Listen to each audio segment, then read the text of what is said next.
amazed that people think it's normal to have only 1 or 2 bowel movements a week. You should be having 1 or 2 a day, every day. More than just constipation, this can mean a toxic overload that can play havoc on the body. Hemorrhoids, bloating, excess gas, irritable bowel, and even fatigue can all be the result of an unbalanced colon. Have you ever had a runny nose or maybe a headache? What about back pain, constipation, indigestion, mood changes, or fatigue? Did you ever stop to wonder what caused it? Well, you may be surprised to know that it was most likely caused by the air you breathe, the food you eat, or the water you drink. Unfortunately, the environment we live in is a rather toxic place. According to the CDC, we are regularly exposed to 50,000 chemicals, and 2 billion people suffer from parasitic infection, 150 million in the United States. That's nearly half the population.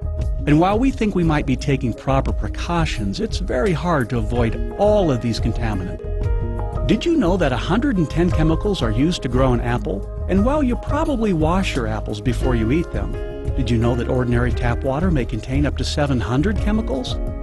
The EPA states that drinking water, including bottled water, may reasonably be expected to contain at least small amounts of some contaminants.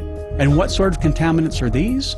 They include cyanide, mercury, arsenic, asbestos, uranium, cryptosporidium, and giardia, to name a few.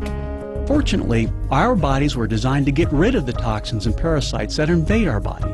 However, as efficient as our body is at doing this, it can be overwhelmed with the amount of preservatives, toxins, chemicals, pollutants, and parasitic contaminants we absorb from our modern world.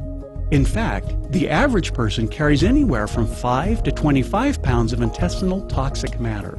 This toxic matter needs to be cleansed from our systems because every tissue in our body is fed by the bloodstream, which is supplied by the intestines. When our intestines are dirty, the blood is dirty, and so are the organs and tissues.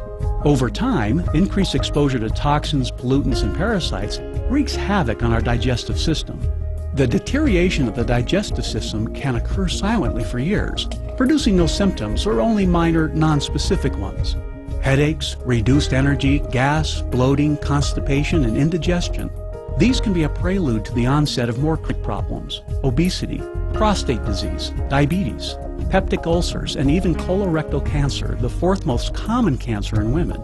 As a matter of fact, 60 to 80% of all cancers are a direct result of chemicals in our air, water, and food. Toxins our bodies need help to get rid of. Unfortunately, many of us wait until we experience serious health concerns before we consider a healthy digestive system regimen.